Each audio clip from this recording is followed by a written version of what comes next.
I'm delighted to be here with you today. It's a great conference. It's not the first time I'm here, and so I'm really happy to see how this is growing and see so many of you coming. It's a great event, and a big welcome to everybody. I hope you enjoy your 2 days of the conference. I'll be going with you through a journey of how to secure and how not to break PKI-based systems on a use case, standard use case of a user in a more advanced case when there's not only server certificates but also client certificates. So there's a client, a typical use case in UBS that we need also to authenticate him. He needs to authenticate the server, and he wants to sign some transactions with his digital signature. So all the cases which are relevant to those and where attacks are possible. I won't be talking about SSL vulnerabilities and protocol, how to attack the protocol. This happens from time to time and can be monitored. I'll be talking about more relevant things from like perspective of you, potentially building those systems, securing those systems. So I'll be talking a little about the server certificates, the client certificates, the code signing, which is equally important as you want to secure your whole environment, and this plays a role. About the digital signatures, so signing those financial transactions in our case, but this might be something else as well. And I'll be talking about the more practical ways to attack those kind of systems. Finishing with some PKA checklist, and there'll be time for questions. So first, quickly about myself and our sponsor. I have more than 10 years building advanced cryptographic solutions, everything from coding the crypto libraries myself that were securing Blu-ray. To this day, they are securing Blu-ray. A lot of applications throughout the world. Building on top of that, various workflow solutions, all crypto relevant, something also you will call a blockchain right now. So I bring a huge experience to UBS, where I have a pleasure to building and leading some delivery structures. We have some great guys, and we're working on some really cool stuff. So to give you a picture of UBS, it's a really great opportunity for me to be in such a big institutions. Just to give you a picture, we have several data centers. We have thousands of servers supporting thousands, almost 100,000 of applications. This all needs to be secured, but at the same time, we want to be very swift. We want to make sure that developers, when they do their solutions, that they can be put to productions as quick as possible. So we try to make this journey possible from the credentials perspective, where we are managing the credential lifecycle and delivering solutions in this scope. So with such big infrastructure, we have everything in UBS, and it's really amazing to be able to work in such a company and have, I don't know if there's any other company like that you have those type of challenges, that the infrastructure is so big, so many platforms. So I really enjoy this. We have millions of credentials, and this has to happen quickly. It has to happen securely. We need to be able to rotate the credentials very fast. So we're doing really cool stuff there to make this happen, including some of the latest, which is compliance as code. So when developers want to make their solution happen, it's enough that they use our stuff, and then they're compliant, they know they're secure, we are the experts, they don't have to worry, then they have to go through tedious processes of releasing application in this very highly secure environments if they use the solutions that we're building and providing to the whole UBS. So just quickly, some areas in security which are hot topics right now. We do use artificial intelligence. It's coming basically everywhere, including threat detection.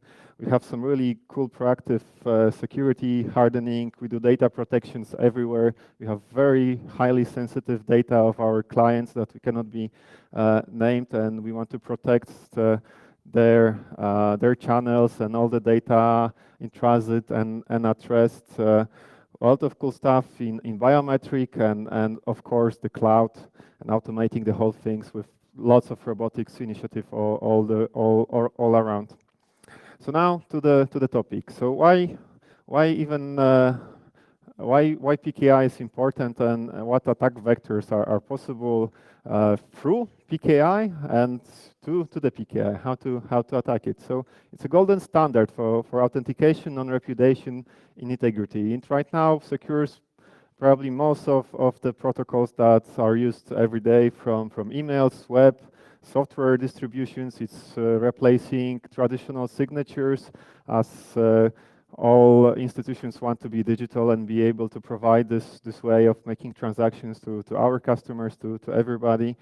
So I'll be talking about some cases. Like the first thing you think about PKI is, oh, I have to protect the private key, but there's much more to it. PKI is not only the private key, there's much more to think about, and also there's much more easier ways to attack it than trying to steal the private key. But this is the important part, so I'll be focusing first on this, as this is a very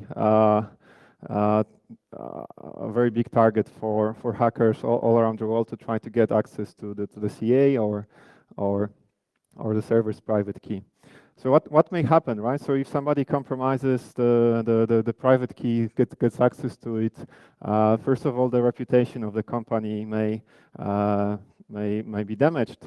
Imagine like the front page of such a big enterprise which is being hacked or displays something else. It would be a huge reputational damage. There's trade secrets, CID, so it's client identification, client data is something which is sacred for us. We have clients. We're managing portfolios. Some of the richest people in the world. To be the client of UBS, you have to have $5 million in free cash.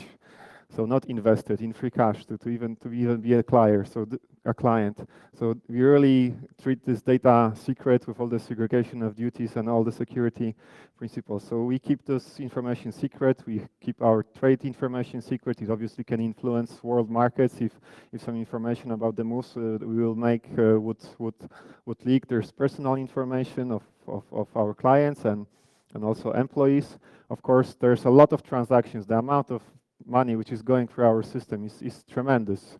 So we want to secure that, our resources, and sometimes it's also human life. So the standard case, as everybody knows it, and I'll be building on that and going with you through the journey, is a server certificate when you want to secure basically your website. So how this happens in PKI, as you well know, you have the root CA usually. It's somewhere offline in a bunker. There's no online access to it, and there are certificates there which are valid for many years. They're only used to issue the intermediate CA, and then the intermediate CAs are issued for particular protocols, like for example SHA-2, for particular use cases, like for example code signing or securing servers. So you have the structure, and in the end you have your certificate, which is to be trusted. The root certificate must be distributed to your environment, and this happens through the OS and through the browsers, depending on the combination of OS browser. It's a combination of the OS delivering those trust answers to you together with the browser. So you have it in your browser, and then when you finally receive the certificate as shown on the bottom in your browser, the whole chain is verified up to the top. You see that, okay, the top certificate is in my trust chain. Okay, I trust it. I do this green bar, so inform the user that he can proceed, that this is trusted. But now in more detail, how this works. So to get a certificate, and I'll be going through all those places, how to potentially attack them, and how important it is to protect them, to show you how difficult it is and how many points and vectors of attack are possible and were made in the last decade and more. So first of all, there's a registration authority which has the obligation of verifying who you are. So if the certificate is to you, then that you're who you present. Or if the certificate is to some domain, verifying that you have the ownership of the domain, giving this okay stamp of of acceptance and sending the message to the real CA, okay, this was verified, issue the certificate, hence the left certificate goes to you. You can install it next to your private key and use it to secure your server, send the certificate to any client that connects to you. Equally important is validation. So there's a validation authority. Usually is the same thing. You can think of it might be as simple as providing the CRL, meaning revocations list, and a CSP protocol. So you want to make sure that those certificates, if they're valid, for example, for 2 years, there might be a situation where something happened, it got revoked. You want to check that the certificate is still valid before you really trust this. So that's basically the whole PKI and infrastructure in one picture. Now let's have a look how we can try to attack it. So the first thought is, okay, still the private key, and this happens a lot. If you observe the CRLs which are issued, this happens on like hundreds of thousand cases where this happens. This has to be monitored, hence very important for everybody to monitor, audit the servers to first of all detect an incident. Like nobody, I hope, assumes that their servers are secure.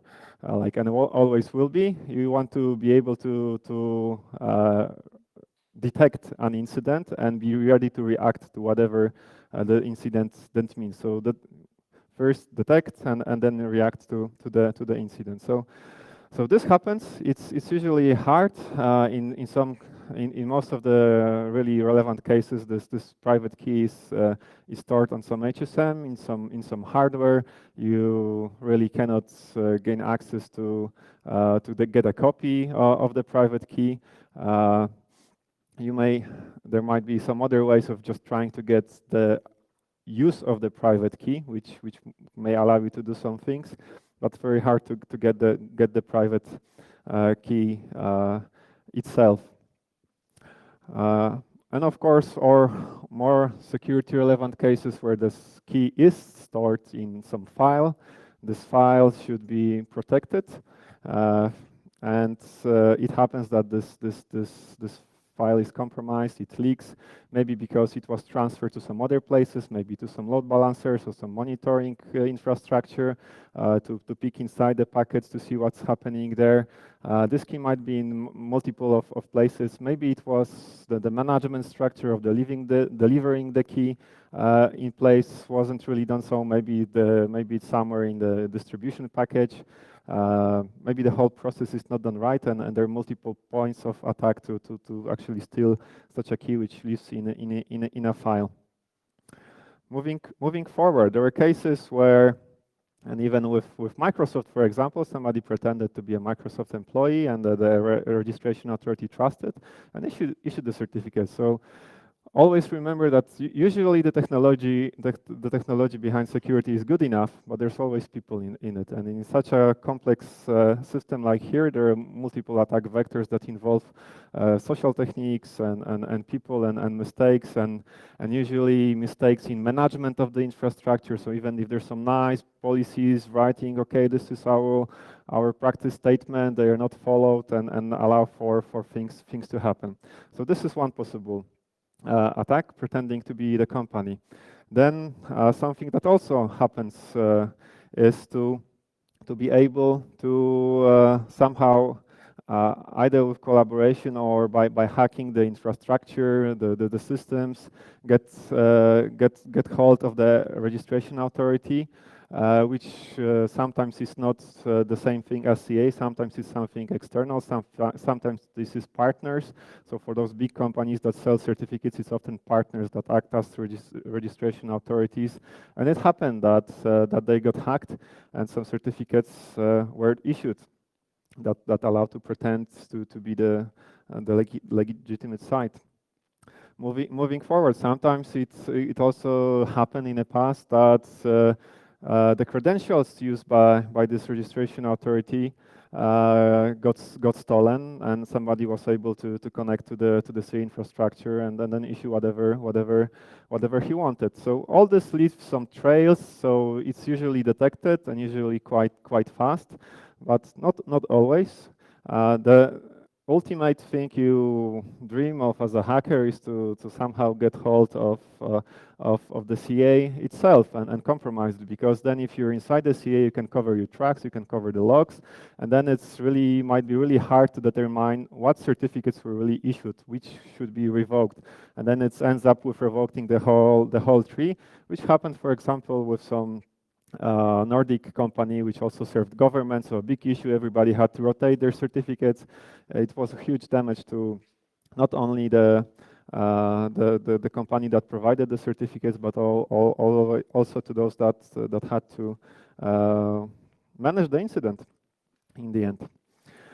Then, if the CA is using some old algorithms, let's say MD5, it's been shown that there are collision attacks, and it's possible now to like forge a certificate. So you don't have access to the private key, but just by doing the collision attack, you're able to forge a key which would look like a real one. And then the validation data. Maybe the certificate, maybe the incident got detected, maybe the certificate got revoked, but maybe you're able to suppress, for example, the validation data. So, for example, made the CRL not available in this validation environment where it will be checked. Maybe you can reply the CSP, like the previous one, which is still valid, but which says that the certificate is valid. Multiple attacks that can happen in this place. So quite complex system.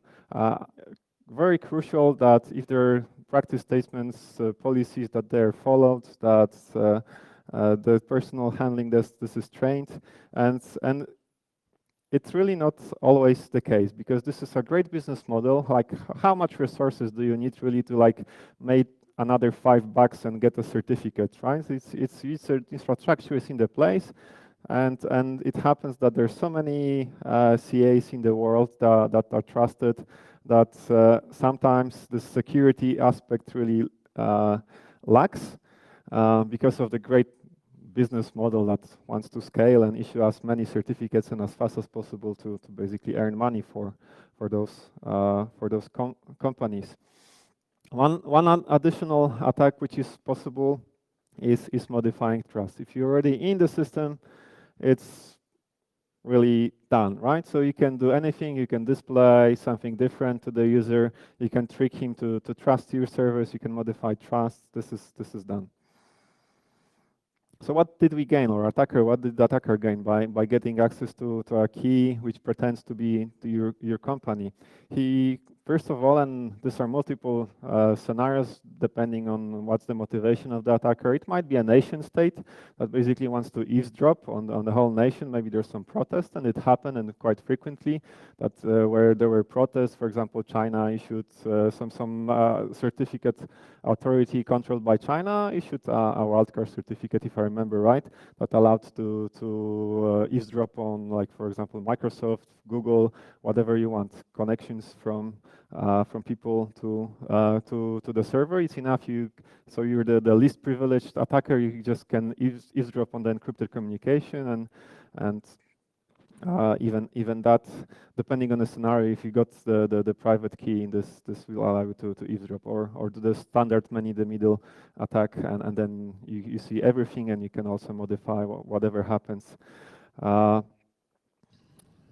But this is also sometimes, so these are some nation states scenarios. There are other scenarios when you basically use PKI as an attack vector itself, because once you have the private certificate, you're able then to try to launch some other types of attacks, and then get your ultimate goal of getting access to some data, control of the infrastructure, the point that I was talking about before. So now we were talking about the servers, but now the user. So this is not for average user. This is not a standard case, but it is for us. So you also want to have authentication of the client, so have the mutual TLS. It's basically the same process. Somebody has to verify who you are, issue the certificate, and all the attacked vectors I talked before apply here equally. What's maybe nice to mention here is, and to be aware of that, this allows to not only act as the client itself and do whatever he can, but this gives an attacker some really nice abilities to try to hide from monitoring software, because if attacker has a trusted certificate and key and can log into your systems through an encrypted tunnel, maybe your infrastructure is not really monitoring that. So maybe if he has this encrypted tunnel to your server, he will be able, if there's, for example, end-to-end encryption, he will be able to launch standard SQL injection or other attacks on your server that will evade detection. An interesting case how to leverage attacking PKI to launch other attacks. And code signing, this is the hacker's dream come true, right? To be able to have assigned software that would evade your systems measures, your antivirus measures. And it's been shown that the infamous Stuxnet, where the drivers were signed by a trusted signing certificate. Many other cases where basically hacker, once he already either tricks somebody into installing some software, which the system will show that this is trusted, so it will evade the mechanism of detection of the operating system. Then there was some research showing how this can be also used to evade detection of antivirus software. I think they ramped up and are a bit better now, but a few years back it was possible, for example, to evade antivirus scanning just by copying the signature. And then because of optimization of how antivirus software works, if the antivirus software saw that okay, there's a signature, not verifying it at all, okay, let's keep it. This probably is trusted, and this was it was possible to evade. I remember right, 80% of antivirus software at that time. So hopefully this is better now. And what's important to note is again the whole procedures around maintaining such infrastructure are not really done well, and I believe it's just getting worse. As a result, research shows that 80% of such abusive certificates that were used for code signing can be still leveraged for up to 6 years, which only shows how people are lagging in applying the right practices, updating their revocation list, and so on and so on. And now when we are talking about the channel, and now we had one certificate to authenticate. Obviously, we have another one to do signing. You cannot use one certificate and private key for both. So now we have the client authenticated, and he wants to sign some transaction, maybe multi-million-dollar transaction that he wants to invest in some stock or other things he like to ask us to do. So he has his private key, he has the public key of the recipient, he encrypts the message which is sent.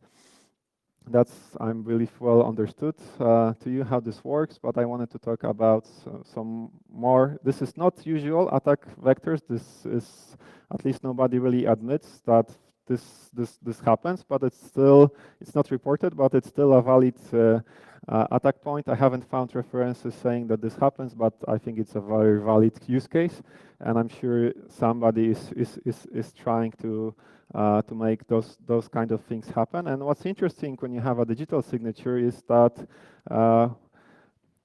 it's important to be sure what is the part of data that is being signed, and that this data cannot be changed. So for example, if you're signing a Word document, and so the client is shown a Word document, some transaction, okay, I sign it and it's sent to the server, but maybe there was some dynamic content, JavaScript or other in this format that would allow it, and meaning that a different result will render to the person signing it, and a different to maybe a person who is later viewing this for execution or system. Some even more important and or interesting cases are that there are ways to trick one file to be both. So you can have one file, for example, a PDF and TIFF, that will, depending on which extension you will add to it, will open a completely different valid document. And this is made possible because, for example, PDF just requires that the header of the PDS is somewhere in the first, if I remember, 1000 bytes or something like that. So you can have a TIFF file, which is also a PDF file, rendering completely different a different thing to the person who's viewing it, just by tricking it to open in a different software or just modifying the extension. So ultimately, and this is one point which evades almost always, is that we kind of forget that in the end we are making all those transactions on a very insecure devices, right? The devices we use usually are not really secure. What is shown on the screen cannot be guaranteed to be really what is intended. Another part important specifically to digital signatures is not to break it. And I saw in my professional career enormous amount of times when, for example, XML signatures were broke just because the people that made some systems further in the pipeline weren't aware of how to treat signed documents, and the signature was damaged in transit, in storage, or by including it in some bigger structure. So this all has to be taken into account. People usually don't understand that even if they add one white space, that this breaks the signature, right? And then you have some crazy conversations trying to explain why this matters. So be aware of the signed parts, that they cannot change. And even more important is with signatures that you have the signature. If everything works, this is fine, but in the end, you want it and you keep it in case of some dispute. So the client comes, or maybe there's a bank-to-bank transaction, and says that I didn't make this order, right? I didn't take the loan for 5 million, and I don't have to give you the money back, right?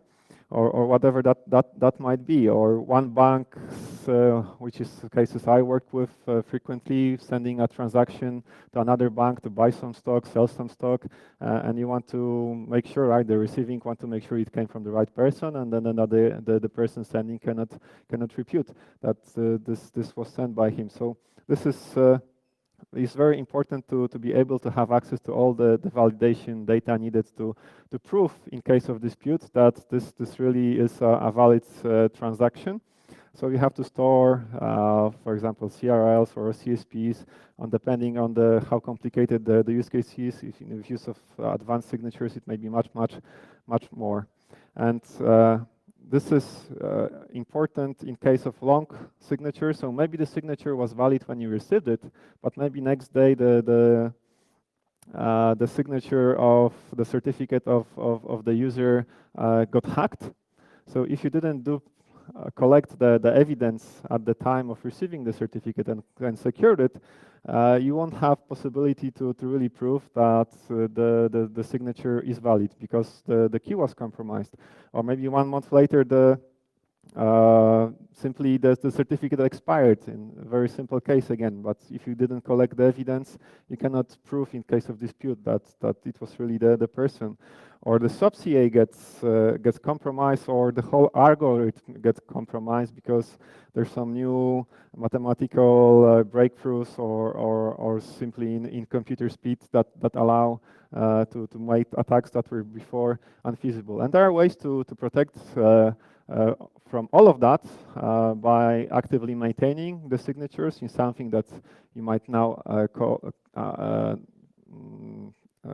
a blockchain of trust, basically resigning the evidence you have with newer, stronger, better algorithms, actively maintaining it, having multiple sources of this trust, and building this blockchain of trust. You're able actually to even prove 100 years from now that such a signature was valid, which is important where we go in the digital, and we want clients to be able to make those long-term transactions through electronic means. This is then becoming really important. Consequences are obvious if an attacker can forge by either access to the private key, or by being able to manipulate the document or other means, be able to trick the system. He can make someone or the system do something that was not intended. In all the thing I was talking before, so the signers can deny that it was them signing document if the whole infrastructure is mismanaged. Other cases where signatures are used for integrity of logs, again, to either be able to audit or proof in case of dispute, can be compromised. So a lot of consequences that may happen. And now about more practical types of attacks. So everybody thinks about the private key and gaining access or gaining access to, at least to the usage of private key. For example, if there's an HSM, maybe it's not really important that you get the copy of the private key if you're able to control the signing device and make it sign whatever you want. But this is usually really hard. It's protected, as I said before, in some HSMs. So there's a much easier use case, which is, as research shows, used in more than 60% of cases. And this just makes two steps. Download whatever free software to generate a certificate, issue it in 1 minute, and then modify the trust. Either whoever is you are attacking, the server or client, modify the trust. And it so happens that usually everybody being pushed by business and so on, they always are concerned about making the application work. And when it works, they're happy. And somehow it slips that the validation environment is equally important. It's not a privacy issue. You don't have to protect the trust store as the private key, but you have to protect its integrity. And this somehow escapes. And as a result, in more than 60% of cases, this is the main vector of attack. Just modify trust store, and then you evade all this infrastructure. You're just using a simple key you generated in a minute with some free software on some cheap computer of yours, if you're able to modify the trust. And again, much easier ways than trying to get access to the private key are possible. Sometimes it's possible to, again, attack the validation environment, which usually doesn't have such protection as the signing environment. Maybe you're able to substitute the data which is being validated, so or in some other way attack the application validation components there to conclude the opposite result, right? Just make the flip, right? Because that happens. Or as I was saying before, try to attack through the validation by replying OCSP that was valid maybe 1 minute ago. Maybe it's still within its expiration, and you can try to leverage that. And obviously add hidden code, right, to the software or validation environment. So a lot of much easier usually